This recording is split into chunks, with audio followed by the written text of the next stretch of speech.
이제 달마 혈맥론. 성인들은 갖가지로 분명하니 모두 자기 마음을 떠나지 않는다. 성인들은 갖가지로 분명하니 모두 자기 마음을 떠나지 않는다. 네, 성인 종종 분별 개분리자심이라 그랬군요. 성인들은 뭐랄까 이제 갖가지로 모든 면에서 모든 부분이 성인 종종 그렇죠. 분명이죠. 분별이 아니라 성인들은 뭐 갖가지로 허다한 모든 것들이 우리들 눈에는, 우리 중생들 눈에는 세상 모든 것들이 이제 갖가지 허다한 모든 것들이 전부 다 다르잖아요. 다 다르게 보이고 다르게 생겼고 좋거나 나쁘고 옳거나 그르고 뭐 아름답거나 추하고 다 갖가지가 다르게 보인단 말이에요. 분별되어서 보인다. 우리는 다 그렇게 보이죠. 근데 이제 성인의 눈에는 그 겉에 드러난 갖가지의 허다하게 다른 모습을 보이는 것이 아니라, 그 모양을 따라가는 것이 아니라, 그 모양이 나타난 그 바탕에 본바탕, 본래자리, 그 본질을 보니까 그냥 뭘 봐도 분명한 거예요. 뭘 봐도 다름이 없는 거예요. 늘 한결같이 여여하게 본다. 그러니 아무리 화려하게 대단한 걸 보는 것과 아주 뭐 못나고 추한 걸 보는 것이 다를 것이 없단 말이죠. 무엇을 보더라도 거기서 분명한 이 법 하나를 본다. 마음 하나를 본다. 이 텅 빈 이 소리가 이런 소리가 있고 이런 소리가 있고 이런 소리가 있듯이, 어떤 소리는 부드럽고 듣기 좋고 이럴 수 있고, 또 어떤 소리는 듣기 싫듯이, 어떤 음악은 어느 날은 또 우리 입장에서도 어느 날은 잔잔한 음악이, 시끄럽지 않은 잔잔한 음악이 좋을 때가 있고, 또 어떨 때는 막 꽝꽝거리는 음악을 들으면서도 시끄럽다고 느끼지 않고 너무 좋을 때가 있듯이, 그 소리의 내용물을 쫓아가면 다 다르지만 그 소리가 나온 그 바탕은 다를 수가 없단 말이죠. 그러니까 우리는 그 모양을 따라가니까 어떨 땐 이 소리를 좋아했다, 어떨 땐 안 좋아하고, 어떨 땐 이 모양을 좋아했다가 안 좋아하기도 하고. 그러니까 이 본질을 보지 못하니까 우리는 이 분명한, 언제나 한 마음뿐인, 언제나 분별 이전에 분별할 수 없는 이 눈으로 본다면, 이 분명한 성인의 눈으로 본다면 무엇을 보더라도 똑같이 여여하게 동일한 것을 봅니다. 무엇을 보더라도 분별하지 않는단 말이죠. 현상에서는, 현실에서는 여기에도 응하고 저기에도 응하고 인연 따라 응하면서 모든 것을 다 보겠지만, 마음이 막 어떤 것은 과도하게 집착해서 취하고 어떤 것은 막 싫어서 밀쳐내고 과도하게 그러진 않는단 말이죠. 그런 판단을 안 하는 것은 아니지만, 왜냐하면 그거의 본질은, 어젯밤 꿈에 악몽을 꾸나 좋은 꿈을 꾸나 꿈속에서 너무너무 좋은 일을 막 수천 가지를 해서 엄청난 많이 베풀어서 막 포상을 받는 것과 아주 나쁜 짓을 한 것이 똑같은 꿈이잖아요. 꿈을 깨고 보면 그 똑같은, 실제가 아닌 그냥 꿈일 뿐이듯이, 꿈의 바탕, 이 꿈 깬 이 입장에서 본다면 뭐 그렇게 꿈속의 이야기처럼 그렇게 허다한 것들이 갖가지가 따로 있겠어요? 전부 다 분명하단 말이에요. 그냥 딱 이 마음 하나구나, 모든 것이 마음이구나 해서 분명하단 말이에요. 그러니까 이 소리를 들을 때도 분명한 이 마음 하나가 자각되는 거고, 모양을 볼 때도 분명한 마음 하나가 자각되는 것이고, 무엇을 보든 무엇을 듣든, 어떤 냄새를 맡든 어떤 걸 맛보든 어떤 걸 감촉을 느끼든 어떤 생각을 하든 그 모양을 따라가면, 경계를 따라가면, 그러니까 큰 스님들이 항상 하는 말이 경계 따라가지 마라, 경계를 쫓지 마라, 경계에 휘둘리지 마라 이런단 말이에요. 경계가 뭐가 경계냐? 눈으로 보이는 경계, 색경, 귀에 들리는 경계, 성경, 소리라는 경계, 냄새라는 경계, 향경, 맛이라는 경계, 좋은 건 더 먹고 싶고 싫은 건 먹기 싫고, 미경이죠. 감촉, 좋은 감촉, 나쁜 감촉이 촉경. 또 생각이라는 경계, 법이라는 경계죠. 이렇게 안이비설신의가 색성형 미촉법을 접촉할 때마다 그 경계를 쫓아간단 말이에요, 우리는. 그러니까 달마스님 같은 분도 육경문도에서 잘 지켜봐라, 이 도적, 육경이라는 이 6가지 경계라는 도적대가 언제 침범에 들어올지 모른다. 도적대와 같단 말이죠, 이 경계에 끌려다니는 것은. 그런데 보이는 것들 모양을 쫓아가면 막 좋은 거는 더 갖고 싶고 싫은 건 갖기 싫고 이렇지만, 이 본다는 이 자각, 이 봄, 여기서는 다를 게 없단 말이죠.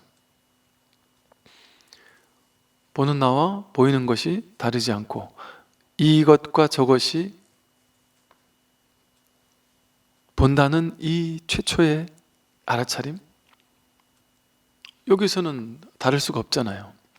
보고 나서 거기에 대한 해석이 다 다르지만, 근데 그 해석은 사람마다 다 다르잖아요. 자기 의식이 다르니까. 분별의식이, 여태까지 살아온 경험이 다르고 경험 속에서 배우고 익혔던 분별의식, 생각이 다르니까 똑같은 걸 어떤 사람은 너무 좋아하고 어떤 사람은 싫어한단 말이에요.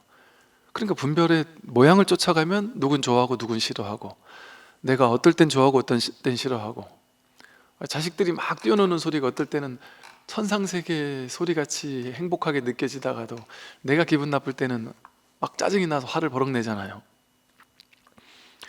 그럼 그 자식이 웃고 떠들고 뛰어노는 것은 좋거나 나쁜 게 아니죠. 그냥 그대로죠. 그 여여하단 말이에요. 항상 똑같단 말이에요. 근데 내 마음 상태에 따라서 어떨 땐 화내고 어떨 땐 좋아하고, 경계 쫓아가니까. 그러니까 경계를 쫓아가지 않으면, 그러니까 우리는 항상 경계 쫓아가니까 보이는 거, 들리는 거, 뭐 모든 것들에 대해서 좋다, 나쁘다, 어떨 땐 좋고 어떨 땐 나쁘고, 누구한텐 좋고 누구한텐 나쁘고, 이런 경계, 끌려다니는 것을 현실이라고 느끼면서 그 가상현실, 그것만 우리는 주로 관심이 있단 말이죠. 근데 누구에게나 늘 다르지 않은, 변치 않는 이 한마음, 이곳을 본다면 다를 수가 없다. 그러니까 여기 딱 뿌리내리고 있는 것이 지혜란 말이에요. 경계 끌려다니는 것은 이제 중생들의 살림살이고, 경계를 보더라도 그 경계 이전의 이 무분별지 첫 번째 자리에서 그거의 진실을 본단 말이죠. 그 진실을 보니까 거기 끌려가지 않는다. 손가락, 아무 의미가 없단 말이에요. 이 진실은 아무 의미가 없다. 그냥 볼 뿐이에요. 이 볼뿐인 분별하기 이전의 자리에서는 이게 뭔 일이 있어요. 좋은 것도 아니고 나쁜 것도 아니고 그냥 볼 뿐이에요. 그냥 볼 뿐. 근데 이제 분별을 경계에, 이거에다가 분별을 가지고 분별심, 분별의식, 좋다 나쁘다, 어떤 과거 배워왔던 개념을 가지고 여기다가 딱 개입을 시키면, 이 손을 보고 내가 화가 나거나 분별이 일어나가지고 기분이 좋거나 나쁘거나 할 수 있어요. 이 손은 아무 일이 없어요. 이렇게 손이 이런 아무 의미가 없단 말이에요. 손이 움직여도 그냥 있는 그대로예요. 그런데 우리가 분별을 따라가면 이렇게 했을 때, 어이씨, 저 사람이 나보고 지금 우하면서 나 못났다고 하는구나 하고 기분 나빠질 수도 있고, 또 누가 내가 정말 좋아하고 존경하는 사람이 나를 보고서는, 내가 어떤 한 행동을 보고서는 잘했다고 이렇게 하면 막 그날 하루 종일 기분이 좋단 말이에요. 이게 뭐라고, 이거 그냥 이거 뿐인데, 이러면 기분 나빴다, 이러면 기분 좋았다가. 그리고 이거 접으면, 접는 거하고 안 접는 거하고 뭐가 달라요? 접고 안 접고가 뭐가 달라요? 이 접고 안 접고가 뭐가 달라요? 근데 여기서 이제 내가 하나만 더 적으면 스님이 법당에서 쌍욕을 하고 있다 하면서 우리 막 불끈하고 화를 낼 수도 있단 말이에요. 이게 뭐라고? 여기 우리 분별을 하니까 이렇게 분별을 쫓아가면 항상 분별되는 대상은 좋거나 나빠요. 근데 분별만 하지 않으면 이게 뭘 하든 뭔 상관이 있어요. 뭐 손가락을 오므리든 뭔 상관이 있냔 말이에요. 그럼 그걸 볼 뿐이지. 이처럼 갖가지로 분별하지 않으면 분명하단 말이에요. 늘 있는 것도 아니고 없는 것도 아니고 좋은 것도 아니고 나쁜 것도 아니고 그냥 그럴 뿐이에요. 볼 뿐, 들을 뿐. 그러니까 이 초기 경전에 볼 때는 그저 볼 뿐이다. 보는 것만 있게 하라. 들을 때는 그저 들을 뿐이다. 이런 얘기가 있단 말이에요. 성인들은 갖가지로 분명해요. 그래서 우리들은 갖가지로 오염되어 있으니까 이건 좋고 저건 나쁘고 이렇게 판단 무별하지만 성인에게는 늘 분명한 이 마음 하나가 있으니까 갖가지로 분명하죠. 그래서 성인들은 갖가지로 분명하니 모두 자기 마음을 떠나지 않는다. 늘 마음을 떠나지 않는단 말이에요. 성인은 갖가지로 늘 분명해요. 늘 마음 하나뿐이에요. 이 세상 모두가 분별을 쫓아가면 뭐 허다하게 갖가지로 나뉘는 무수히 많은 온갖 인연 따라 인연 가합에 인연 가합으로 만들어진 것들, 인연 가합이잖아요. 인연이 인과 연이 모여서 가짜로 화합한 거, 그걸 인연 가합이라고 하거든요. 인연 가합된 모든 것들은 갖가지로 분별되죠. 이건 좋고 저건 나쁘고 이건 내 마음에 들고 안 들고 이러면서 온갖 것들로 분별되지만 그 모든 것들이 어디서 나왔냔 말이에요. 인연 따라 이렇게 만들어지기 전에 내용을 쫓아갈 게 아니라 왔다 가는 거에 그렇게 우리가 스트레스 받고 그럴 필요가 있나요? 왔다 가는 건데 이 소리가 왔다 가듯이 이 물질도 왔다 가는 거 아니에요. 이거 이렇게 빚으니까 이렇게 이게 만들어진 거 아니겠어요? 손을 이렇게 피나 접으나 이게 그냥 인연 따라 그냥 접었다 폈다 하는 거고 내 마음의 분별에 따라서 이걸 좋으니 나쁘니 하는 거고 아무 일이 없단 말이에요. 이렇게 하든 아무 일이 없단 말이에요. 뭐 이렇게 표현을 하든 욕을 하든 아무 일이 없단 말이에요. 모두가 마음뿐이기 때문에 그래. 마음뿐이기 때문에. 그런데 우리는 이 마음을 보지 않고 자기 분별을 보니까 분별된 식의 세계를 보니까 불교에서는 이게 심과 식 이렇게 분리해서 설명하기도 해요.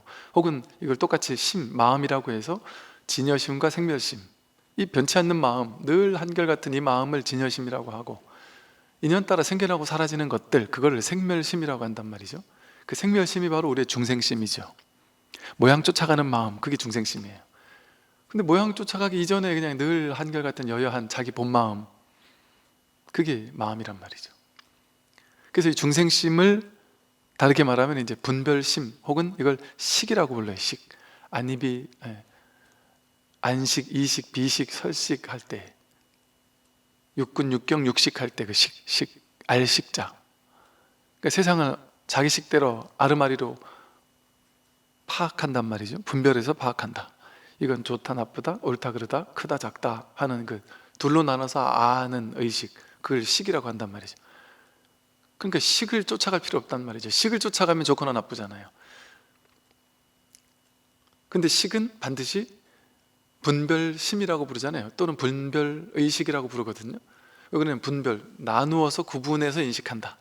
그러니까 제 키가 큰지 작은지 이 세상에 나밖에 없으면 알 수 없단 말이에요. 나 하나밖에 없으니까. 그러니까 분별될 대상이 없으니까 내가 키가 큰지 작은지가 없어요. 그런 게. 근데 분별하면 이 우주에 나 하나뿐이었는데 내가 키가 큰지 작은지 몰랐는데 어느 날 갑자기 다른 존재가 하나가 딱 등장했는데 나보다 작아요. 그럼 이제 그때 나는 크구나, 너는 작구나, 이게 분별심이 그렇게 만들어진단 말이죠. 근데 그게 진실하냔 말이에요. 분별심은 비교한 거니까 진실하지 않아요. 어느 날 얘가 사라지고 엄청 큰 애가 나타났어요. 그러면 내가 작구나 이렇게 또 분별한단 말이죠.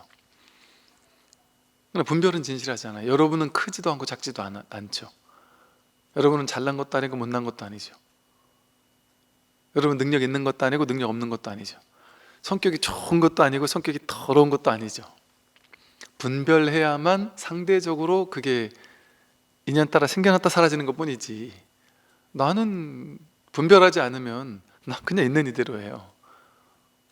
그 어떤 것도 내가 남들 앞에서 위축되거나 뭐 우월감을 느끼거나 이럴 수가 없죠. 근데 자기 마음에서 분별하니까 그런 게 생기는 거지, 분별하지 않으면 그냥 이럴 뿐이에요. 이뿐이에요.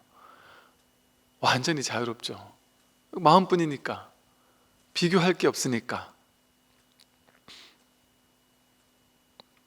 여러분은 되게 완전해지고 싶고 좋아지고 싶고 더 착해지고 싶고 더 아름답고 싶고 더 건강하고 싶고 더 좋은 걸 자꾸 추구하잖아요. 저도 어릴 때 너무나도 추구한 마음 때문에 괴로웠어요. 깨닫고 싶다 뭐 이런 게 많았는데, 깨닫고 싶다, 그것이 진실이다, 깨닫지 못하면 나는 못났다. 그리고 제가 이제 20대 때부터 설법을 계속 했으니까 늘 설법할 때마다 이렇게 위축되고 부끄럽고, 내가 이 깨달은 도인도 아닌데 이렇게 성스러운 부처님의 거룩한 말씀을 이렇게 하는 게 너무 부끄럽고, 내가 이래도 되나? 늘 위축되고. 그 20대 때 그런 느낌도 있었어요. 이렇게 모임을 한 번씩 했는데 모임이 있을 때만 되면 항상 막 이번 주 모임이 있기 전까지 내가 깨달아야 되는데, 약간 이런 느낌이 있잖아요. 그 사람들 만나기 전에 내가 깨달아야 되는데, 이런, 그게 이게 약간 죄의식 같은 느낌처럼 이렇게 막 있었단 말이죠. 근데 그걸 내려놓고 못난 나를 인정하고 깨닫지 못한 나를 인정하고 이것밖에 안 되는 나를 인정하고, 내가 말로는 거룩한 말을 하지만 삶은 실제 그 거룩한 삶을 다 못 산다라는 걸 인정하고, 그냥 있는 이대로의 나구나 있는 이대로의 못난 대로 있는 이대로의 나구나, 이걸 그냥 인정하고 난 그냥 인연 따라 이렇게 떠들고 있을 뿐이구나 하는 걸 그냥 인정하면서부터 좀 편해진 것 같아요. 마찬가지란 말이죠. 여러분들은 다 더 착하지 못한 내가 죄의식이 느껴질 수 있거든요. 나는 좀 더 정의로워야 되고 좀 더 자비로워야 되고 좀 더 자식들에게 착하게 해야 되고, 안 그럼 나는 못난 엄마고, 뭔가 자기 부족한 부분들을 자기가 이렇게 늘 알고 있어요. 그러다 보니까 그 자기를 판단해서 아는 암 있잖아요. 나는 성격이 나빠, 나는 옛날에 나쁜 짓을 했어, 난 어떤 사람이야 라는, 그걸 쥐고 있으니까 지금의 내가 잘나거나 못난 사람이 돼요. 남들보다 우월하거나 열등한 사람이 돼요. 그 양쪽 다 자기를 괴롭혀요. 마음을 자유롭지 못하게 해요. 그거로 인해서 마음이 힘들어요. 근데 그 양변을 다 놔버리면 여러분은 있는 이대로 괜찮은 사람들이에요. 정말 괜찮은 사람인 거예요. 괜찮다가 이게 좋다 나쁘다의 괜찮다가 아니라 그냥 아무 일 없는 이 마음 하나, 이걸 쓰고 있는 우리 모두가 이 그냥 마음 하나 이걸 쓰고 있거든요. 근데 우리는 본래 쓰고 있는 이 마음 하나에 관심이 없고 그냥 분별만 쫓아가니까 내가 좋거나 내가 나쁘거나 이렇잖아요. 그러니까 항상 불안해요. 미래가 두렵고 미래가 불안하고, 내가 옛날에 나쁜 짓을 했으니까 언젠가 죄의 과보를 받을 거야, 지옥에 갈지도 몰라, 나는 좀 더 착해야 돼, 너는 좀 더 정의로워야 돼, 너는 좀 더 깨달아야 돼, 이런 자기를 구속하는 속삭임들. 물론 현실에서는 그런 것들 때문에 거기에 의지해서 더 내가 착해지려고 애쓰고 더 공부도 하고 이런 거는, 그런 어떤 작용들은 있죠. 그러나 우리 근원에서 봤을 때는 양극단의 모든 그런 생각들이 자기를 쉬지 못하게 해요. 자기를 자꾸 독촉해요. 더 착해야 된 사람, 더 지혜로워야 되고 더 돈도 많아야 되고, 그럴 때마다 나는 스트레스를 받아요. 지금의 나와 이상적으로 내가 꿈꾸는 그 나와는 괴리감이 있다 보니까 그만큼 스트레스를 받는 거예요.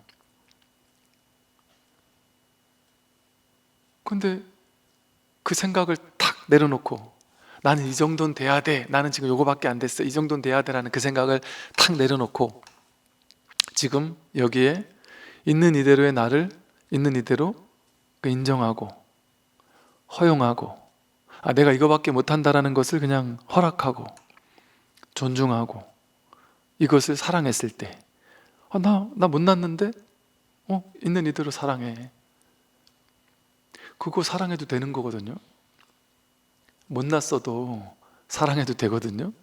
왜 될까요? 아무리 못났어도, 아무리 능력이 없거나 나쁜 짓을 했어도 그게 현실이니까. 우리는 현실만큼 진실한 거를 저는 본 적이 없어요. 근데 우리는 이 현실이라는 진실을 보지 않고 자기 생각을 보거든요. 생각은 자꾸 속삭여요. 너는 더 아름다워야 돼, 더 훌륭한 사람이 돼야 돼, 능력도 더 갖춰야 되고 남들보다 성격도 별로잖아, 더 좋아야 돼, 지금은 부족해. 계속해서 속삭여요. 그런데 그럴 때 우리는 힘들어요. 삶이 스트레스를 받고. 그런데 자기를 인정하라는 것은 현실을 인정하라는 거거든요. 현실. 지금 내 현실이잖아요. 지금 내게 처한 상황, 이 몸뚱아리, 이 현실, 내가 보는 것, 듣는 것, 이 모든 것들이 지금 내 눈앞에 현실이잖아요. 그 현실이 진실이에요. 현실이 진실이니까 등장한 것이고, 하나님이 첫째 날 빛을 창조하고 둘째 날 하늘과 땅을 창조하고 보니 참 좋았다, 보기에 좋았다. 맨날 보기 좋았어요. 첫째 날 창조해도 보기 좋았고 둘째 날 창조한 그만큼도 보기 좋았고, 완벽하게 다 창조 안 했는데도 첫째 날 이미 좋았단 말이에요. 그냥 있는 이대로 좋았고 그 다음 날도 좋았고 그 다음 날도 좋았고 늘 좋단 말이에요. 우리가 지금 내 눈앞에서 자기 삶을 창조하고 있잖아요. 자기 인생을 창조하고 있잖아요. 완성되지 않은 채로 좋아요. 완성하고 나면 그때가 좋아지는 게 아닙니다. 내 인생 완벽하게 창조를 끝내고 나면 그때가 좋아지는 게 아니에요. 넌 지금 이미 완전한 거예요. 이미 창조가 끝났단 말이에요. 내 눈앞에 현실이라는 창조가.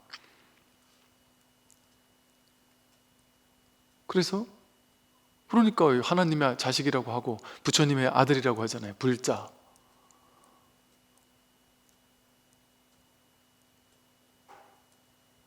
이대로 부처고 이대로 진실이라는 거거든요. 근데 우리는 이대로 진실인 이대로보다는 자기 생각을 믿으니까 전부 다 생각을 믿잖아요. 그러니까 어떤 사람은 좀 괜찮다 싶은 사람은 자기는 세상 평균보다 나는 높은 사람이야 라고 느낄 때 괜찮다고 느끼고, 세상 모든 평균보다 난 못하다고 느낄 때 열등감을 느낀단 말이에요.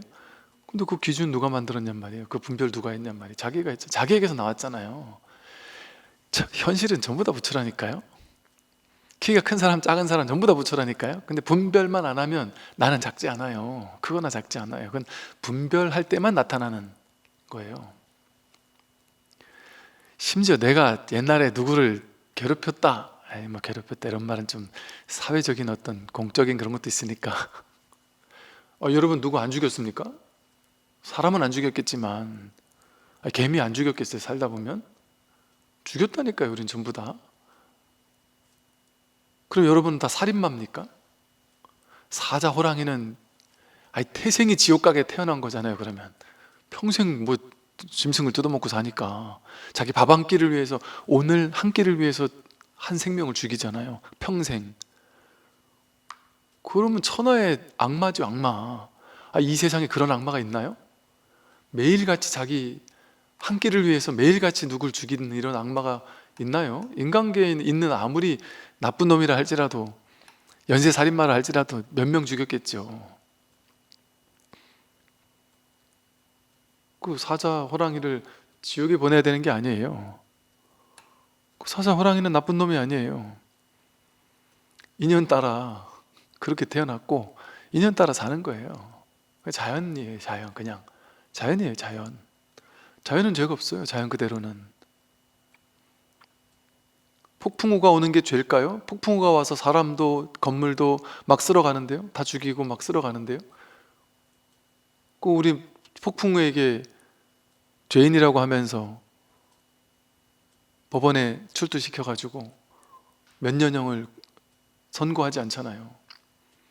아무리 많은 사람을 죽였어도. 쓰나미가 와서 수많은 사람을 죽였다고 해서 쓰나미에게 욕하지 않잖아요. 자연이니까. 사람은 자연 아니에요? 사람은 본래 자연이에요. 자연 그대로예요.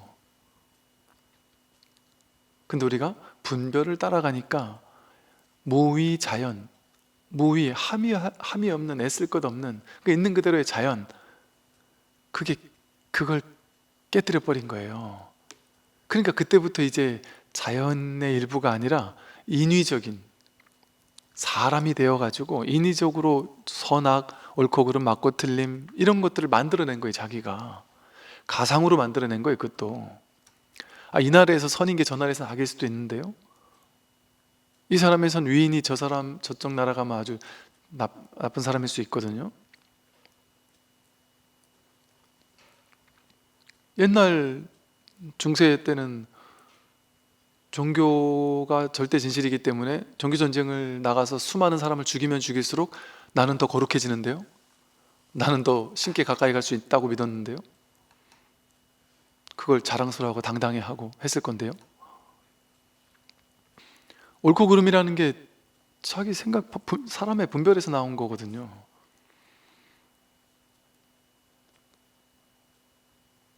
근데 그 분별하기 전에는 본래 자연 그대로예요. 사람도 자연 그대로고 그 현실은 자연 그대로예요. 있는 그대로예요. 언제나 현실은. 현실에 내가 분별하지만 않으면, 분별을 개입시키지만 않으면 그 있는 그대로예요. 근데 사람들은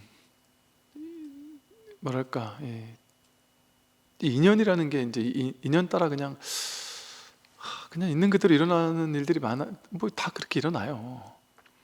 근데 우리가 그냥, 우리는 자연의 일부분이거든요. 어떤 분이 그래요. 이제 그 애완견을 키우다가 그 애완견한테 이제 중국산 사료를 사다가 먹거리를 사다가 줬는데 그걸 먹고 죽었대요. 너무나 사랑하는 애완견, 가족 모두가 너무 사랑했는데.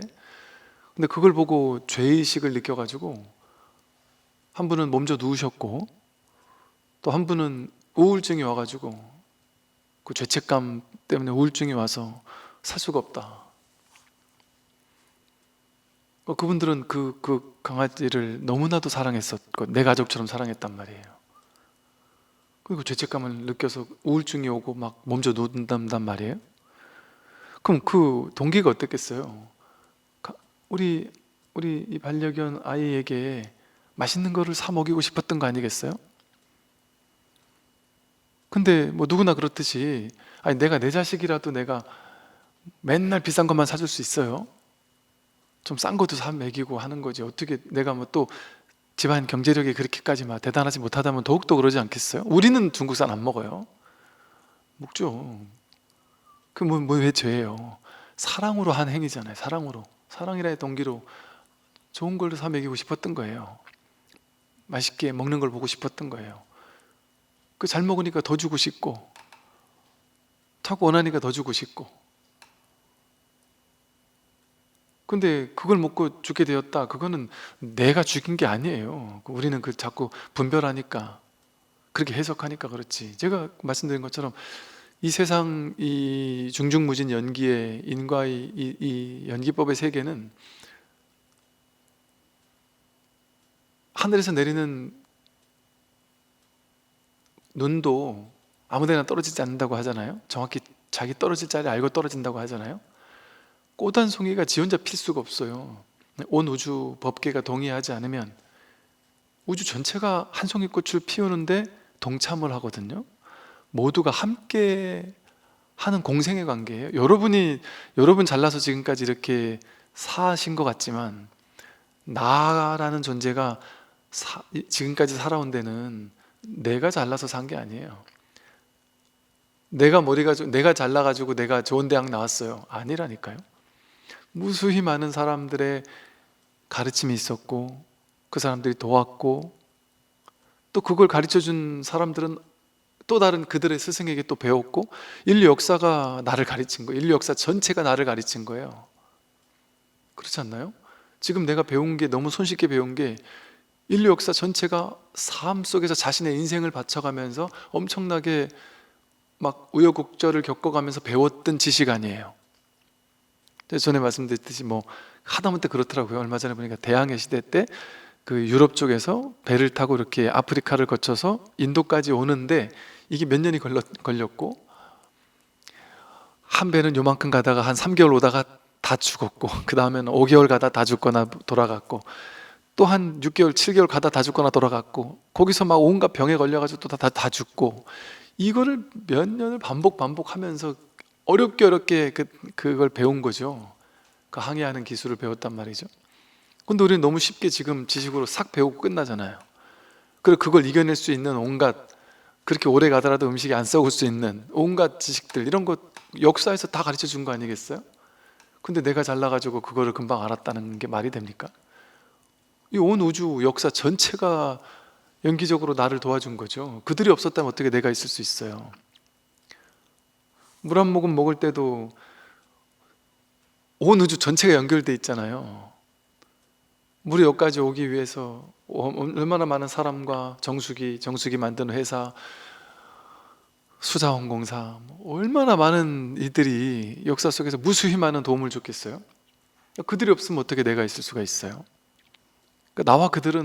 나와 이 우주 전체는 따로 떼어놓고 생각할 수 없어요. 인연이란 말이에요, 인연.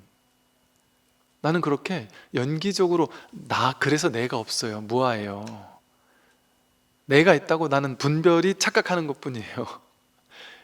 여러분, 내가 자유의지를 가지고 내 인생을 산다, 나는 착하게 살고 나는 어때는 못됐고 어때는 착했어, 응징하잖아요. 자기 자신을 판단하잖아요. 재판하잖아요. 계속해서 머릿속에서. 그거 다 분별이에요. 그거 여러분이 하는 게 아니에요. 인연이 그렇게 하는 거예요. 인연이. 여러분이 아니라, 나는 내가 아니라 인연이에요. 그냥 인연 화합된 작용이에요. 그냥 내가 아니라니까요. 내가 나라고 여기는 그건 모양이에요. 상. 금강경에서 말하되 아상, 나라는 모양. 근데 이건 그냥 자연이에요. 그냥 이건 그 생각 분별을 싹 떼놓고 보면 그냥 이건 자연이에요. 여러분이 아무리 지금 착한 사람이에요. 근데 여러분이 저 북유럽의 바이킹이 한창일 때, 그때 여러분이 그 나라에 태어났어요. 그럼 여러분은 바이킹 짓을 잘하고 나면은, 딱 항해하고 돌아오면 어마어마한 막 칭찬을 받고 막 우월감을 느끼면서 기뻐했을걸요? 몽골에 태어났으면 어마어마하게 사람을 죽이면서 다니면서 전혀 죄의식을 느끼지 않았을걸요? 내가 어디서 태어났고 어떤 부모님 밑에서 태어났냐가 자기를 결정하지 않나요?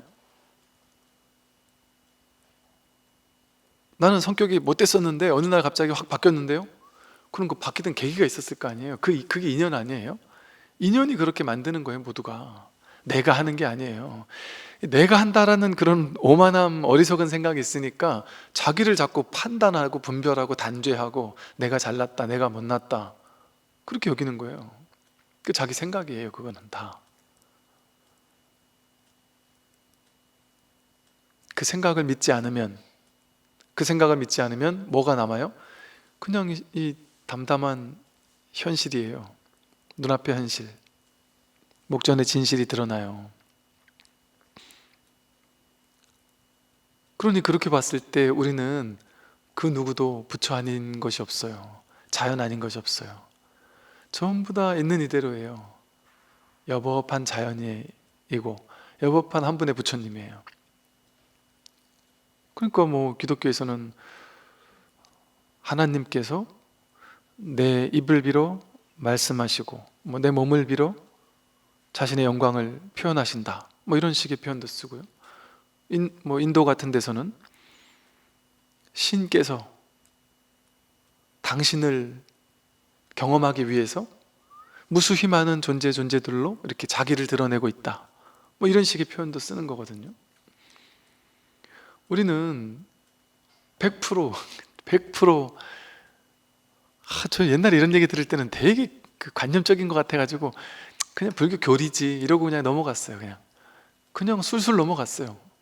저 많이 들은 얘기야, 아는 얘기, 오케이, 넘어갔어요. 이건 뭐 믿고 안 믿고도 뭐 관심도 없었어요. 그냥 별 관심 없는 얘기했어요. 불교에선 저렇게 얘기하나 보지 하고. 어떤 얘기? 너가 바로 부처다, 사람이 바로 부처다, 진짜 내가 부처다, 이 말이 되게 쉬운 얘기였어요. 머리로 이해하고서 불교 다 아는 얘기, 뭐 다 불성 있지, 오케이, 다 아는 얘기야. 이러고 그냥 넘어갔어요. 근데 정말이지 부처인 거예요. 제가 지금 막 관념적으로 얘기하는 게 아니에요. 증명되지 않은 걸 얘기하는 게 아니에요. 매 순간 증명하고 있단 말이에요. 이렇게 매 순간 증명을 하고 있어, 우리가 자기가 부처인 것을. 제 말을 듣고 있잖아요. 듣지 않는 사람 없잖아요. 제가 말을 하는 걸 통해서, 여러분들은 듣는 걸 통해서 계속해서 이렇게 자기 부처를 증명하고 있어요. 완벽하게 부처가 매 순간 현현되어 있단 말이에요. 견성했느냐, 뭐 너는 견성한 경험이 있느냐, 무슨 견성한 경험이 있어요. 매 순간 견성 아닌 것이 없단 말이에요. 매 순간 법을 보지 않으면 없단 말이에요. 다만 이 경험은 눈으로 보듯이 이렇게 분별해서 보듯이 이렇게 보는 게 아니에요. 그러나 이 보는 데서 법이 드러나 있단 말이에요. 성품이 드러나 있단 말이에요. 지금 문제, 지금 문제. 너 깨달았니? 그때는 깨달았는 것 같은데 뭐 아니에요. 이런 거는 지금이에요. 지금 항상. 그때는 깨달았는데 사라졌어요. 그거는 자기가 오판한 거예요. 매 순간 늘 드러나 있는 거를 놓치고 그때 반짝이었던 그 막 쑥 내려가는 그런 체험이라든지 막 가벼웠던 체험이라든지 그걸 깨달음이라고 오해했던 거예요. 그러니까 그걸 오해하는 사람들은 전형적으로 어떠냐 하면 도인 티를 내요. 왜? 너희들은 한 번도 경험하지 못한 거 나는 경험했다. 난 너희들과는 달라. 그런 어떤 도인 특유의 도인이라고 주장하는 사람들 특유의 잘난 맛, 우월감, 영적 우월감 같은 이런 것들이 있다니까요. 그거는 그 사람이 진짜 헛다리 짚는구나, 딱 그렇게 보면 돼요. 그냥 부처님처럼, 선사 스님들의 말씀처럼 이거는 뭐 내세울 게 없는 거예요. 내세우려면 모두가 다 똑같은 걸 다 같이 쓰고 있는데 뭘 어떻게 내세울 수 있어요? 그래서 뭐 노자에서도 그러죠. 이 법은 세상 사람들이, 똑똑한 세상 사람들이 비웃지 않으면 그건 진짜 도가 아니다. 세상 사람들이 비웃지 않으면 도가 아니에요. 이거는 이렇게 제가 얘기를 하니까 어떤 사람들은 그런 사람도 있어요. 스님은 지금 불교를 어떻게 불교는 그런 게 아닙니다. 불교는 정말 엄청난 것이고 대단한 것이고 어마어마한 것일 것이다. 난 그걸 찾아야 된다. 막 이렇게 얘기한단 말이에요. 그러면 딴 데가 알아봐야 돼요. 전 그런 게 없어요. 그리고 뭐 어마어마하고 대단하고 뭐 이럴 만한 것들은 그런 건 없어요. 여러분한테 없는 건 저한테도 없어요. 확실하게, 완벽하게. 그지. 정말 대단한 것은 우리 모두가 갖추고 있는, 완벽하게 구족하고 있는 이토록 평범한 평상심, 늘 쓰고 있는 이 마음. 이 마음이 도였을 줄이야. 이 마음이 부처 마음이었을 줄이야. 얼마나 다행스럽고, 얼마나. 에고는 이런 걸 싫어하죠. 왜? 에고는 뭔가 막 깨달은 체험이 많은 사람들은 어때요? 자기 에고가 막 이만큼 우월감에 가득 차 있는데요. 너희들은 못 깨달았고 난 깨달았다라는 상이 막 가득 차 있는데요. 제가 알던 어떤 스님께서는 저 안목은 나름 또 훌륭한 면이 있어요. 그런데 이분은 나는 부처다라는, 내가 깨달았다라는 상이요 너무 크고, 볼 때마다 보는 사람마다 전부 다 막 그걸 주입시켜요. 너희들은 못 깨달았고, 너희들은 이 큰 도가 아니고, 내가 깨달은 건 이렇게 이토록 어떤 것이다라는 얘기를 막 하면서 이 부처병에 걸려가지고, 그 모르던 사람들은 저 사람은 뭔가가 있구나, 우리에게는 없는 뭔가가 저 사람에게는 있구나. 그럼 그분이 공부 못한다라는 건 아니에요. 그럴 땐 그냥 지켜본단 말이에요. 옛날 스승들 같으면 그냥 지켜봐 준단 말이에요. 아, 그럴 때가 있으니까. 그래서 이제 어설프게 깨닫고 나서 막 그냥 큰 소리 치고 할 필요가 없단 말이에요. 그걸 잠깐 묵혀둬야지. 그러니까 깨달았다 하면서 큰 소리 치면, 야, 한 1년 뒤에 다시 와라. 한 1, 2년 있다 다시 보자. 그때 무슨 소리 하는지 그때가 다시 보자. 100% 1, 2년 뒤에 오면은 뭔 얘기 하냐? 1, 2년까지 갈 것도 없어요. 몇 달 뒤에 뭔 얘기 하느냐? 전부 다 기가 팍 죽어가지고, 아, 진짜 내가 분명히 깨달았던 건 맞는 것 같은데, 아, 왜 이렇게 미진하죠? 안 깨달은 것 같죠? 그리고 이게 아닌 것 아직 모르는 것 같습니다. 겸손해져요.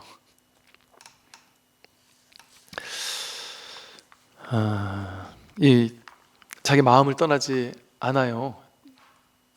마음을 보는 거예요. 그냥 늘 이 진실을 깨달은 사람은 마음의 크기는 광대하여 응용함이 끝이 없다.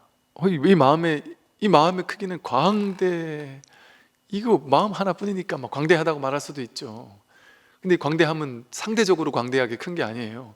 오직 이것뿐이니까 광대하다고 하는 거예요. 그냥 크다 작다, 마하라는 말과도 같죠. 상대적인 큰 게 아니라 그럼 이거 하나뿐이니까, 이뿐이니까 그냥 크다, 마하라고도 할 수 있고 광대하다라고도 할 수 있고.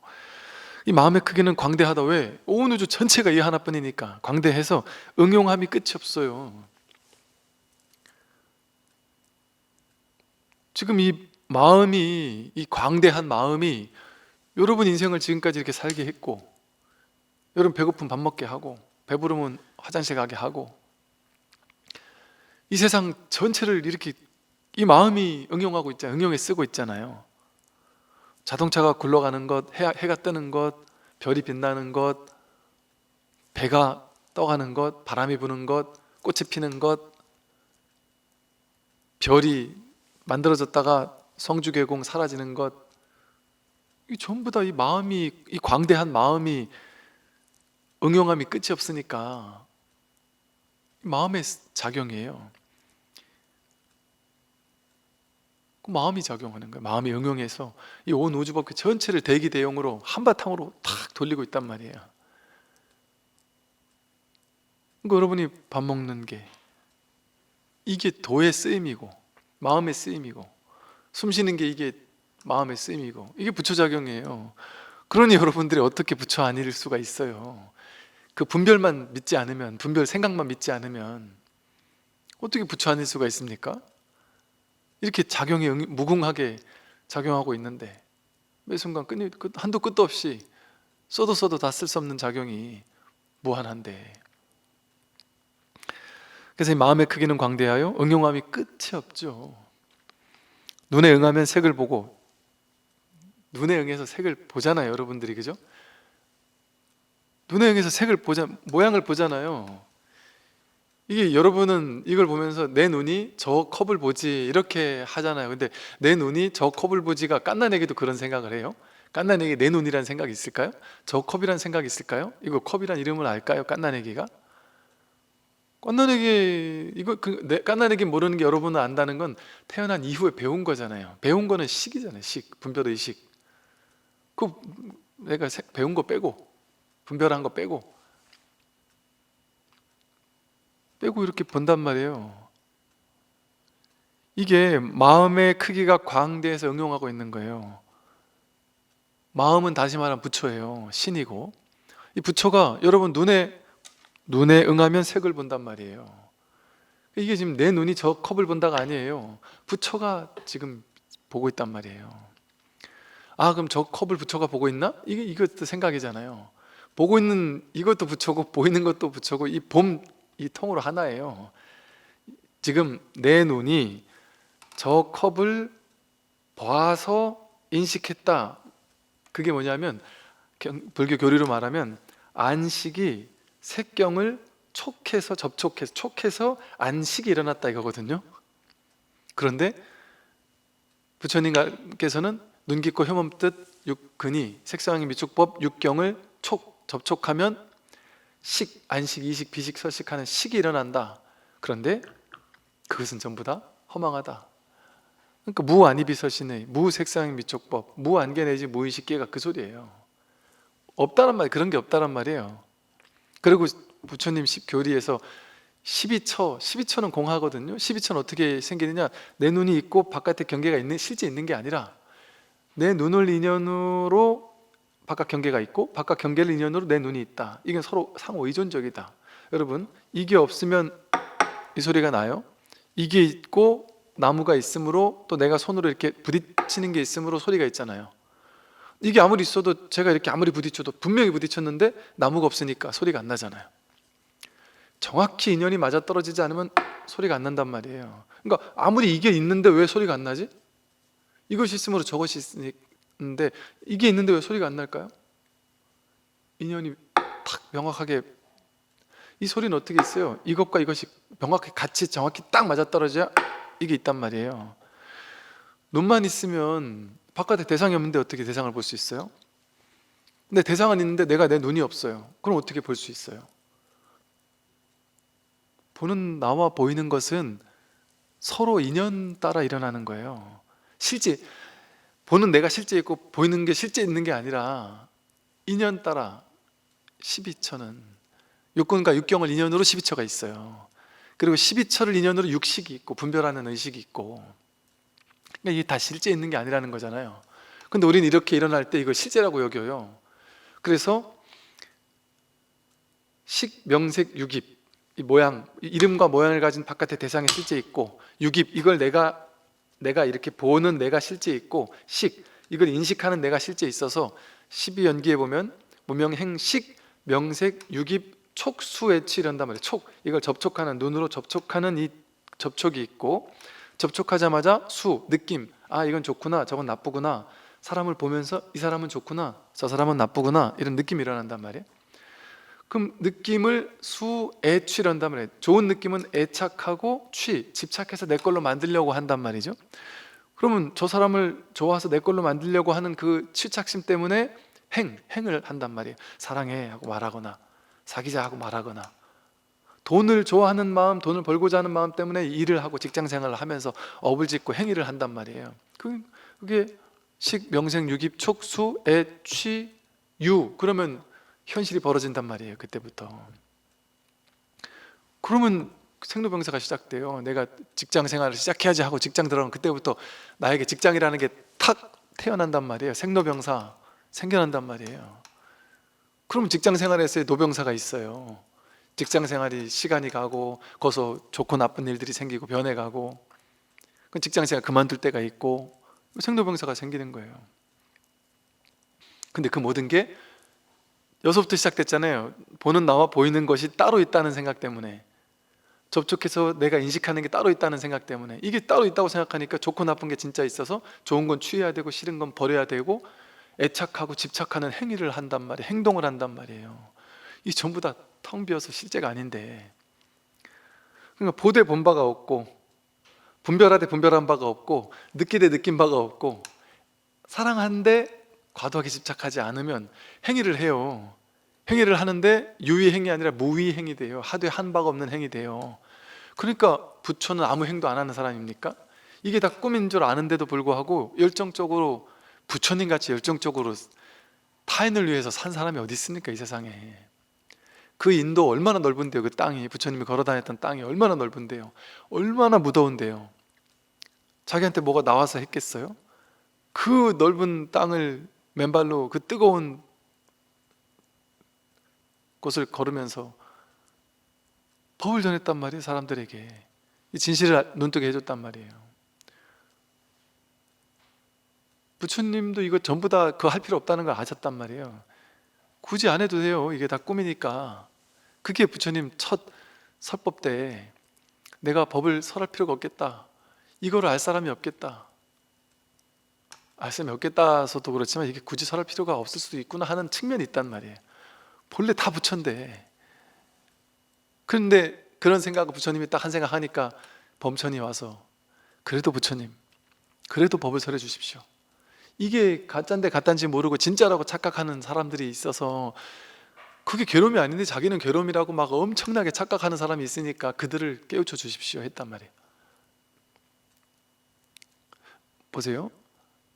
제가 매정해서 그런 게 아니라 아까 말씀드렸던 것처럼 강아지 6년을 같이 산 강아지인데 내가 사료 잘못 사준 것 때문에 그걸 먹고 강아지가 죽었는데 제가 보기에는 그 강아지가 그냥 인연 따라 죽을 때가 된 거죠. 죽을 때가 되니까 우주법계가 같이 도와줘요. 그가 여러분, 나무에서 낙엽이 떨어질 때는 때가 되면 이 세상이 가을을 가져와요. 무더운 여의를 몰아가요. 그래서 가을이 오면 낙엽은 그냥 떨어지게 돼 있어요. 이게 이 우주 전체가 도운 일이거든요. 그것과 똑같아요. 그 강아지가 죽을 때가 되면 주변에서 인연이 그 모든 것이 착착 들어맞게 만들어줘요. 그럼 그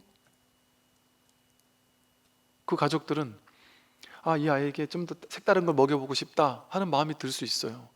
그럼 그걸 사는 거예요. 그래서 먹여주는 거예요. 거기 왜 죄의식이 개입돼야 되냔 말이에요. 사자가 배가 고파서 토끼를 잡아먹는데 왜 거기 죄의식을 안고 잡아먹어야 되냔 말이에요.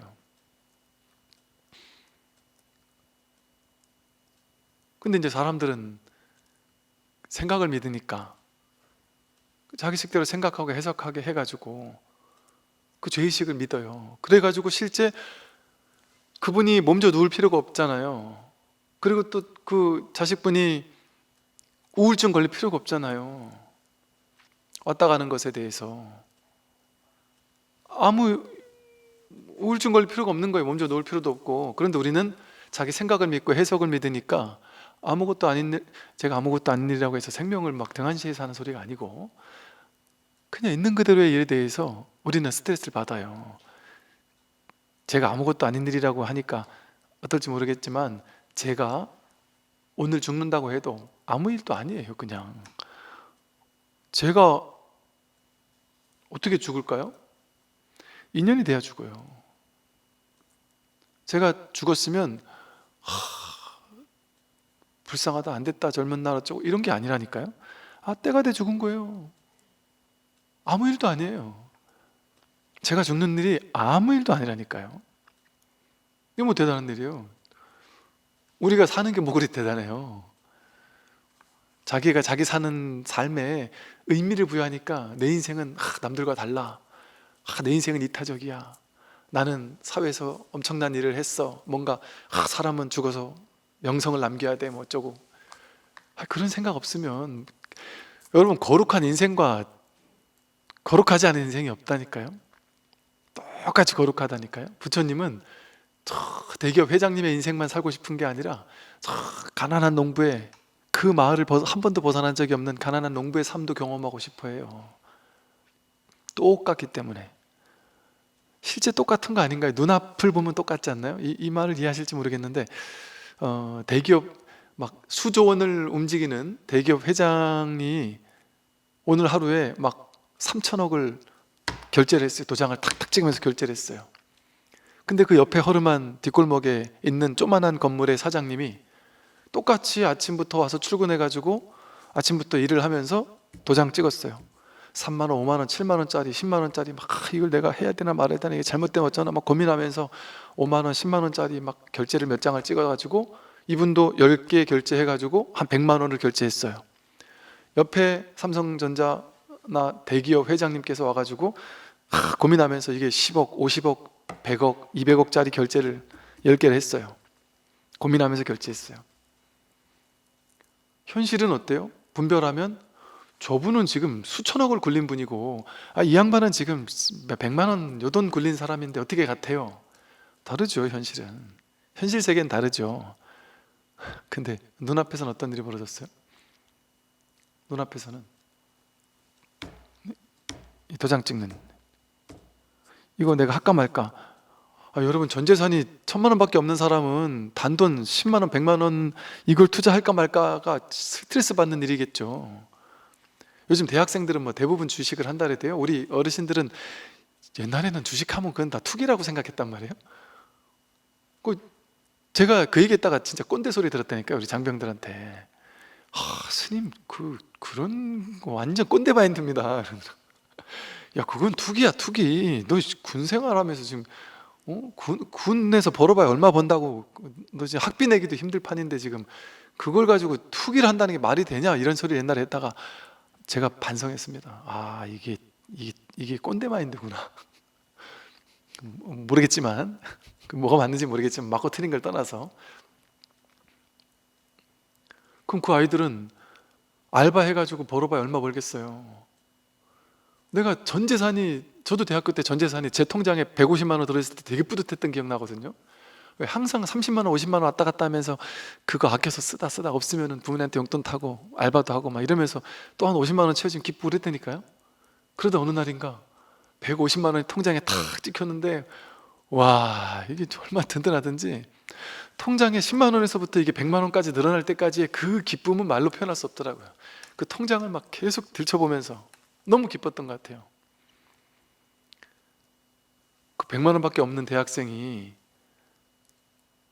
주식을 50만 원짜리 주식을 샀다. 얼마나 큰 고민을 하겠어요. 엄청난 고민을 해가지고 그걸 딱 결정하겠죠.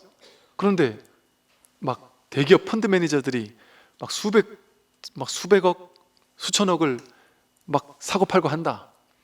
그 사람들이 똑같이 스트레스 받겠죠. 근데 그 사람들이 예를 들어 막 10년, 20년, 30년 했다. 그러면 조금 무뎌질 거 아니에요. 근데 처음 투자하는 100만 원밖에 전 재산 없는 대학생이 처음 50만 원 투자할 때 얼마나 바들바들 떨겠어요. 그 에너지는 누가 더 낭비가 크겠어요? 수천억을 하는 사람보다 이 사람이 더 낭비가 클 수도 있어요. 근데 이 세상은 그런 물질 세상이 아니에요. 마음의 세상이지. 마음의 세상이에요.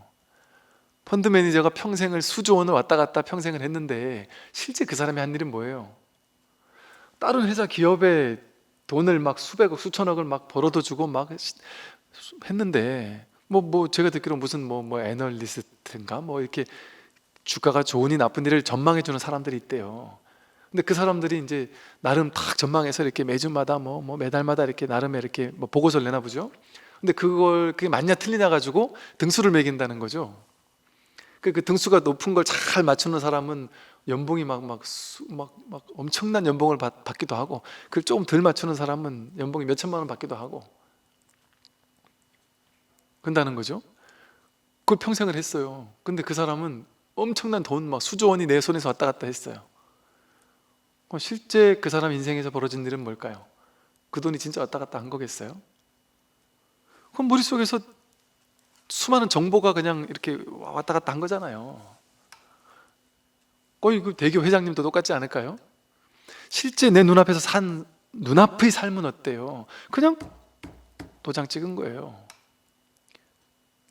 조만한 회사 사장님도 도장 찍은 거고 그 사람도 도장 찍은 거란 말이에요. 현실에서는 다르지만 즉 똑같단 말이에요. 우리가 대학생이 10만 원 가지고 달달달 떠는 거 하고 대기업 회장님이 수조 원 가지고 떠는 거 하고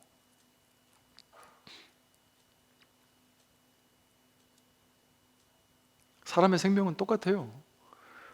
돈을 많이 굴리는 사람은 생명이 귀하고 돈을 조금 굴리는 사람 생명은 약할까요? 강아지의 생명은 약하고 대단한 사람의 생명은 귀할까요? 그럴 수가 없잖아요. 똑같다니까요.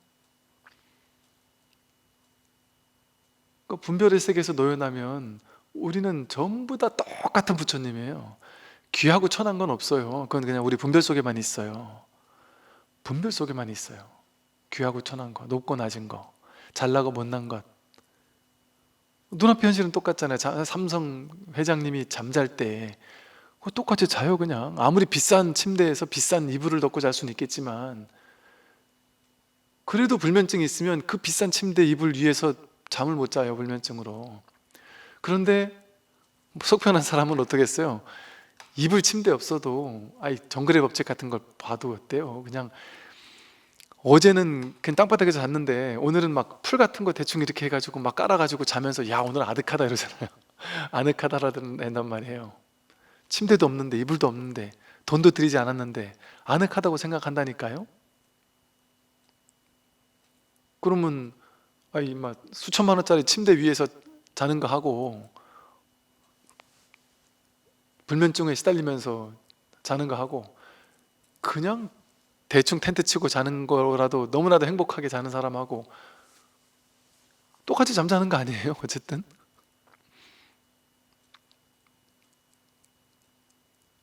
똑같은 거예요.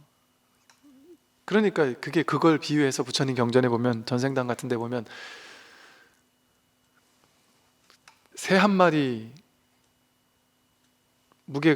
새 한 마리를 누가 잡아먹으려는데 못 잡아먹게 했더니 이걸 누가 먹으려 했다. 그럼 그 새 한 마리 무게를 달 만큼 내가 내 살처럼 떼줄게. 그 허벅지 살을 떼가지고 딱 올려주고 비슷할 것 같아서 이거 먹고 얘를 죽이지 마라. 부처님 전생담에 죽이지 마라. 그러려고 이제 허벅지 살을 탁 떼가 칼로 잘라가지고 딱 올려놨는데 안 맞는 거예요. 다른 허벅지 살도 떼서 올렸는데 또 안 맞는단 말이에요. 나중에 보니까 내 몸 전체가 올라가니까 그 새 한 마리랑 무게가 같더라는 거예요. 진리의 세계에선 그렇다니까요. 대기업 회장님의 삶과 노숙자의 삶이 무게가 똑같다니까요. 법에서는 똑같은 부처니까, 똑같은 신성을 지닌 하나님의 성품, 부처님의 성품을 지닌 존재들이기 때문에 똑같이 부처 성품을 써서 도장 찍는단 말이에요. 부처 성품을 써서 숨쉬고. 그러니까 이 진리는, 진리를 말하면 사람들은 비웃어요. 저 스님은 바보 아니야? 대기업 회장님이 도장 찍는 거하고 뒷골목에 있는 조그마한 사람이 도장 찍는 거 10만 원 왔다 갔다 하는 도장 찍는 거하고 그게 어떻게 똑같을 수가 있나? 오면이 다르지. 이렇게 생각한 분별의 눈으로 보면 다르죠. 근데 법의 눈으로 보면 다르지 않단 말이에요. 그러니까 성인들은 갖가지로 늘 분명해서 모두 자기 마음을 떠나지 않아. 이 마음 하나, 부처 하나, 이 작용 하나를 떠나지 않아요. 그래서 이 마음의 크기는 광대해서 응용함이 끝이 없어서 눈에 응하면 색을 봐요. 귀에 응하면 소리를 들어요. 코에 응하면 냄새를 맡고 혀에 응하면 맛을 알아요. 보는 것, 듣는 것, 냄새 맡고 맛보고 감정 느끼고 생각하는 것, 이게 부처작용이에요. 전부 다 이걸 써서 이 부처를 써서 살고 있어요. 우리가 전부 다. 그럼 이 부처를 써서 살고 있다는 건 똑같잖아요. 고귀한 사람이나 고귀하고 천한 사람이 어디 있어요? 사람의 생각 속에서나 그런 게 있지. 그러니까 옛날에 제가 20대 때 뭐 뉴에이지 책 같은 거 읽었을 때 그런 얘기를 읽었던 것 같아요. 저 히틀러는 지옥에 가 있을 것 같지만 히틀러도 지옥에 가 있지 않다. 또 어떤 책에서는 오히려 성인들이 지옥에 가 있고, 그런 얘기 있잖아요. 장녀가 맨날 남자들이 왔다 갔다 하는 창녀 집이 있고 그 옆에 수행자의 구도자의 집이 있었단 말이죠.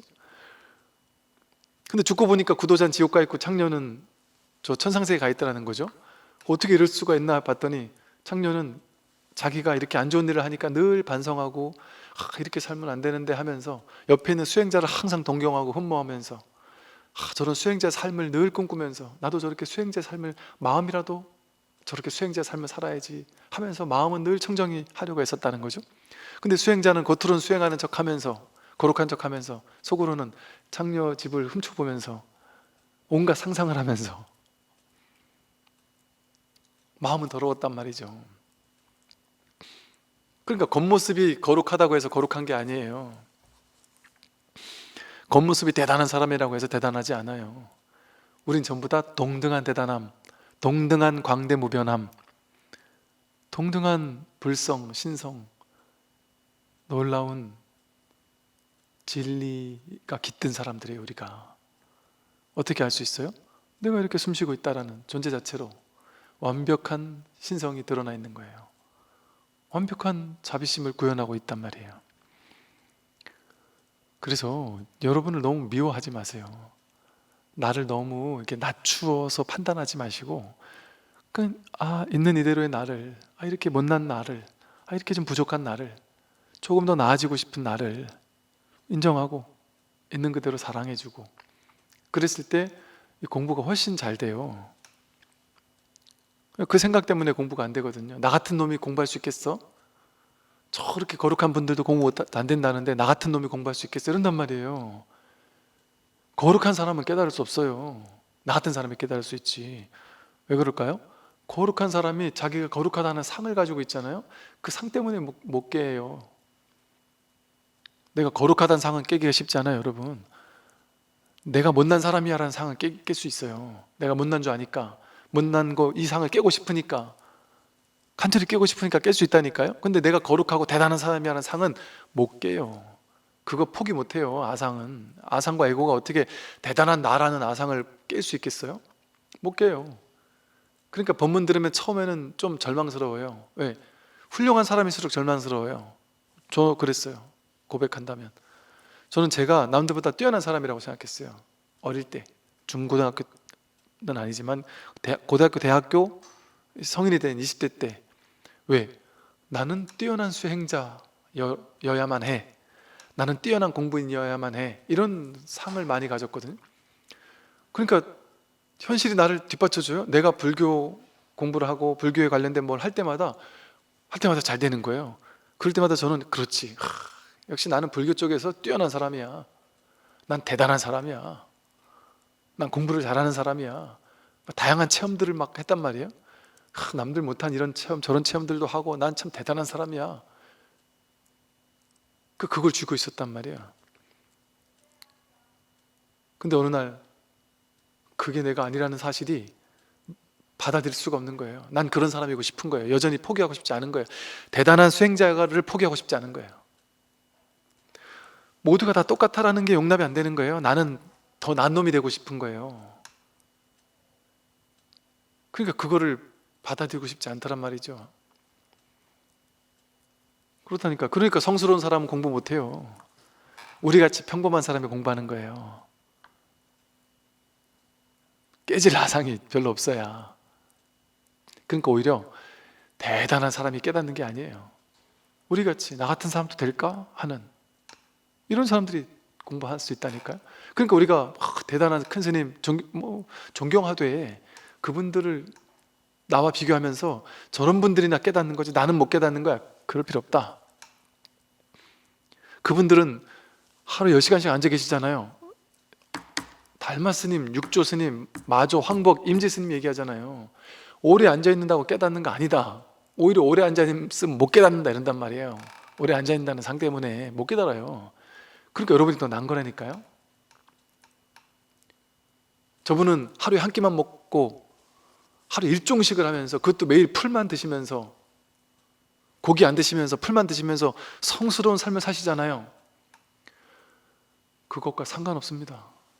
깨닫는데 먹는 거랑 뭔 상관이 있어요? 깨닫는 게.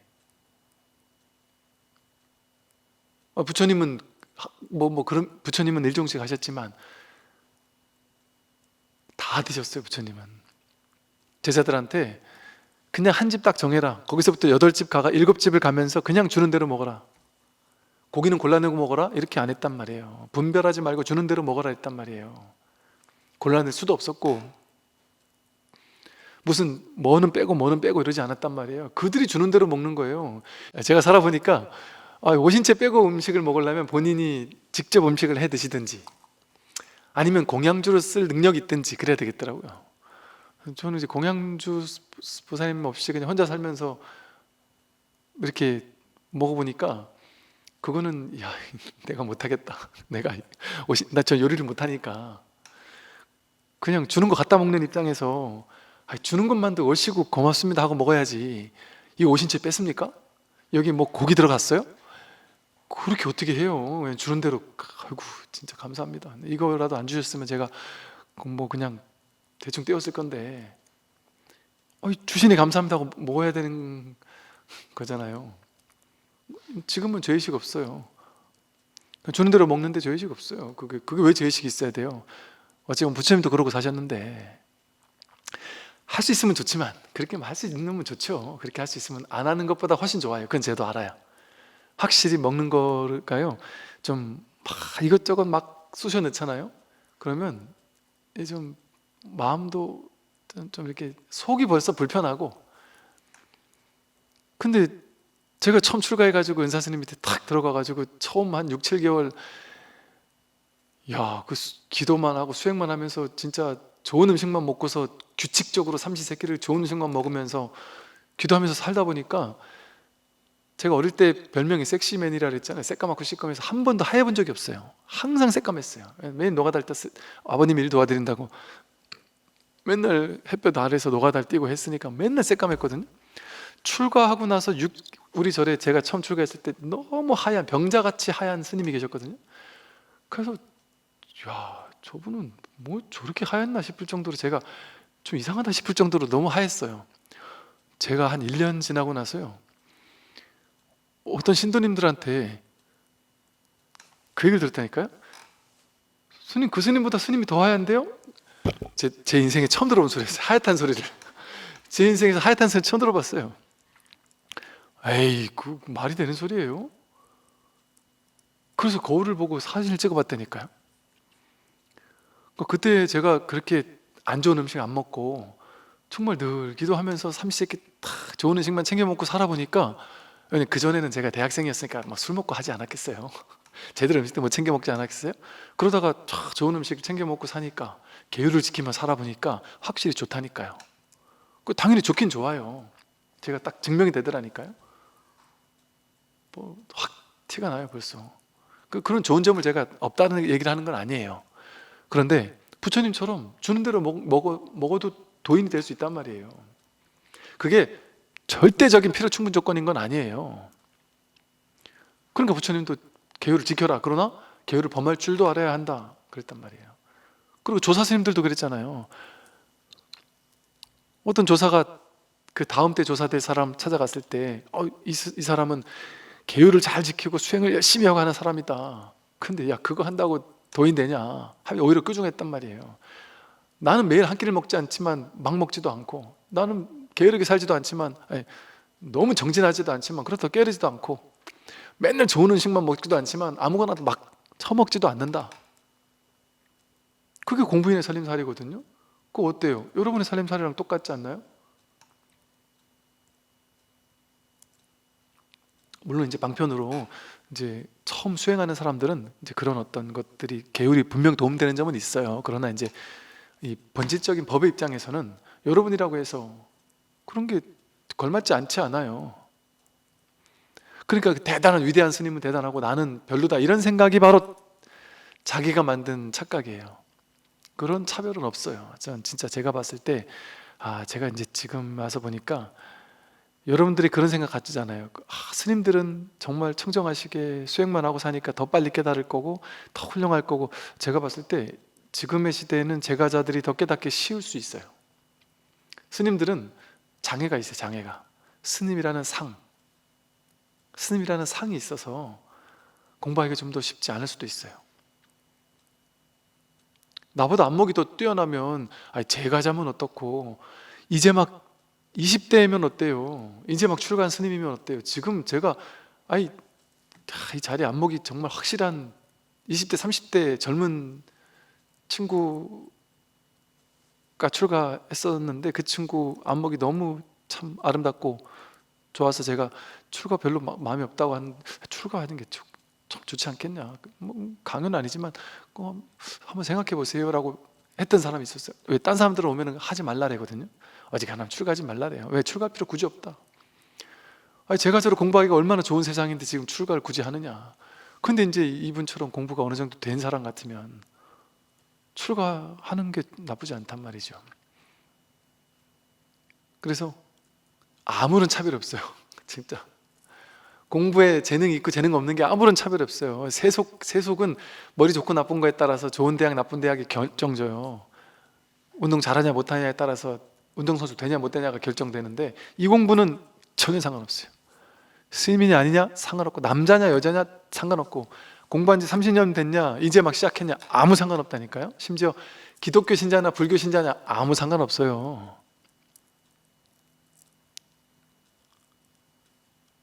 이걸 아니까 이제 사람들한테 포교를 해도 강요 안 하게 되겠더라고요. 강요 전혀 안 해요. 이게 너무, 옛날에는 불교가 너무 좋으니까 너무 강요했어요. 사람들한테. 내가 정말 좋아하는 사람에게는 엄청 강요를 했어요. 근데 이제는 강요 안 해요. 시절 인연이 되면 저절로 될 것이고, 저절로 시절 인연이 안 오면 내가 죽더라고 해도 안 할 것이고, 시절 인연이 돼서 탁 여기 마음 발심을 하면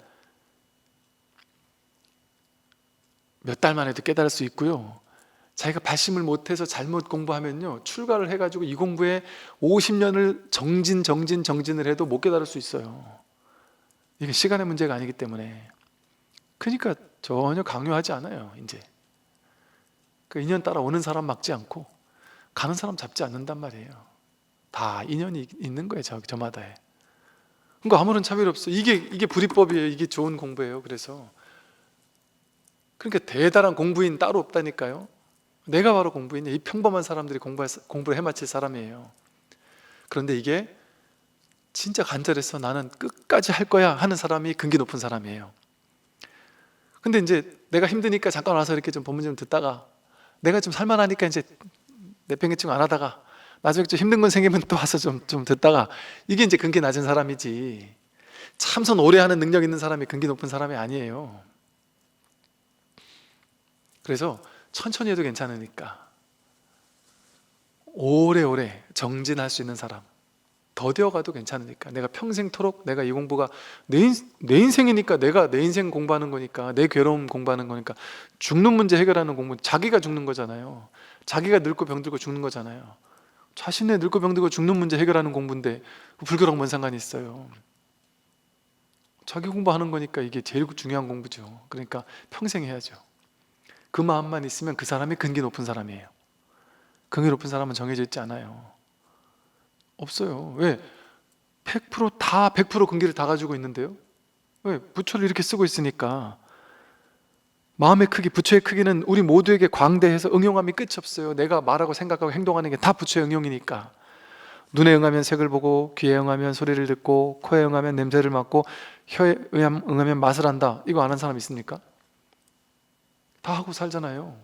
부처 작용을 우린 다 쓰고 산단 말이에요. 완벽하게. 나아가 온갖 움직임과 활동함이 곧 자기 마음이며, 모든 움직임, 모든 활동 전부 다 자기 마음, 자기 부처를 쓰고 있는 거예요. 완벽하게 쓰고 있어요. 우리가 언제나 언어로 나타낼 길이 끊어진 것이 곧 자기 마음이다. 여기서 이제 언어 도단이라는 말이 나오는 거예요. 이 마음을 가지고 쓰고 있으나 이걸 말로 설명할 길이 없다. 언어로 나타낼 길이 끊어졌다. 언어로는 도저히 이걸 나타낼 수 없다.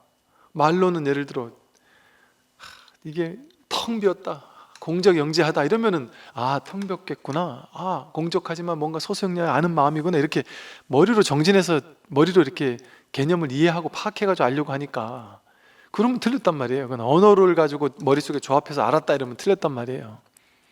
그러니까 언어로 나타낼 수가 없어요. 그러니까 지금 모든 스님들이 하는 설법은 불가능한 것을 하는 거예요. 그러니까 말을 따라갈 필요가 없어요. 말은 믿으면 안 돼요. 말을 믿으면 안 돼요. 말은 달을 가리키는 손가락과 같아서, 손가락은 참고해가지고 손가락이 어딜 가르치는지 저기를 봐야지, 손가락은 그냥 참고만 했다 버리는 거예요. 팔만대장, 그러니까 옛날 조사 스님들이 뭐 팔만대장경은 무슨 뭐 똥을 닦는 휴지만도 못하다니 이런 말을 쓴다니까요. 얼마나 불경스러운 말이에요. 얼마나 불경스러운 말이에요. 근데 진리에선 그게 맞는 말이에요. 그러니까 말에는 빠지면 안 돼요. 말을 애지중지해가지고 내가 다 귀하게 여기면서 그걸 딱 쥐고 살면 안 된단 말이에요. 말로 표현할 길이 없는 거예요, 이거는. 그러니까 무수히 많은 말을 가지고 이 말 저 말 이렇게도 표현해보고 저렇게도 표현해보고 이 법을 현실로 드러냈을 땐 이렇게 또 설명할 수 있겠구나, 저렇게도 설명할 수 있겠구나, 온갖 다양한 방법으로 이렇게도 저렇게도 하지만 다 같은 말을 하고 있는 거예요. 이 법 하나를 드러내고 있는 얘기만을 하는 거예요. 제가 평생토록 설법을 해도 맨날 똑같은 얘기밖에 할 게 없어요. 이거 말고는 할 얘기가 없어요. 근데 막 이렇게도 얘기해봤다가 저렇게도 얘기해봤다가 그럴 뿐이지. 그러니까 듣는 여러분 입장에서는 이 비유, 제가 비유 드는 거에 관심 있는 사람들은 스님 맨날 똑같은 얘기만 하시, 똑같은 비유만 든다 이러잖아요. 비유는 관심 갖지 마세요. 그냥 그 비유가 나타내주고자 하는 낙처, 왜 저 비유를 자꾸 드는 거지? 그 비유가 나타내는 낙처, 제가 자주 드는 비유는 그 비유가 나타내는 놀라운 낙처가 있기 때문에 그래요. 맨날 똑같은 비유를, 물과 바다의 비유, 맨날 똑같은 얘기를 하는데 어느 날 스님, 왜 자꾸 스님이 물과 바다 얘기를 하나? 왜 그 얘기 그렇게 하나? 왜 그렇게 거울 얘기를 하나? 네. 이래서 그렇군요. 옛날 조사 스님들이 깨달은 얘기 보면은 어떤 구절에서 깨달았다 이러거든요. 근데 그 얘기를 나는 뻔히 지금 듣고 있는데도 못 깨달아요. 그러니까 그분들이 그 구절을 5년 동안 10년 동안 스승 밑에 있으면서 100번, 1000번, 10,000번 들었던 거예요. 100번, 1000번, 10,000번 들었는데 그 뜻을 몰랐단 말이에요. 근데 어느 날 원호 선사가 제가자가 찾아와서 그 제가자에게 이 법을 설명해 주려고 소기 얘기를 했단 말이에요. 소기.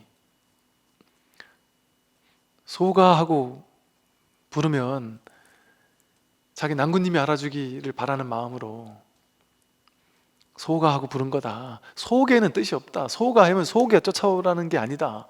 소기 하고 불렀지만 그건 소기하고는 관계가 없다. 그 말하고는 관계가 없다. 이 얘기를 했는데 이 사람 못 알아듣었단 말이에요. 근데 그 옆에서 듣고 있던 대해가 그걸 알아듣고 그 속이 말엔 뜻이 없지 않습니까? 그랬더니 뜰 앞에 잣나무도 그거다. 거기서 그냥 훅 깨달았단 말이에요. 그래서 멍해졌단 말이에요. 멍해진 상태로 문을 열고 이렇게 나가는데 닭이 푸드덕거린단 말이에요. 닭이 푸드덕거리는 게 이거예요.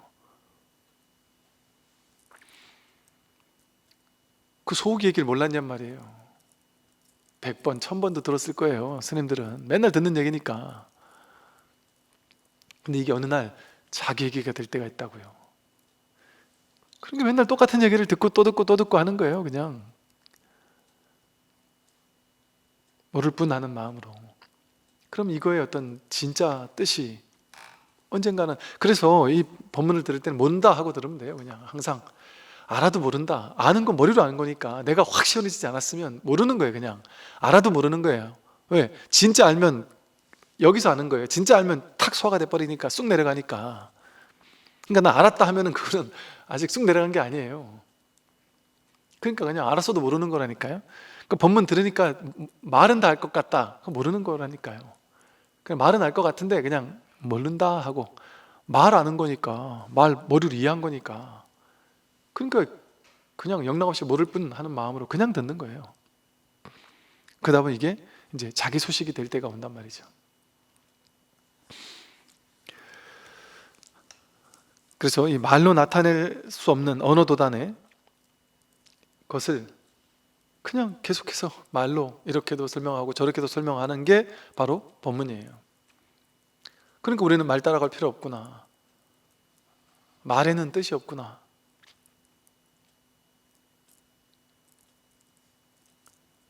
그래서 말에서 노연하게 될 수가 있단 말이죠. 요 다음 부분은 좀 설명이 필요한 부분이라 다음 시간에 다시 하겠습니다. 오늘 여기까지 말씀드리겠습니다. 선물해 주십시오.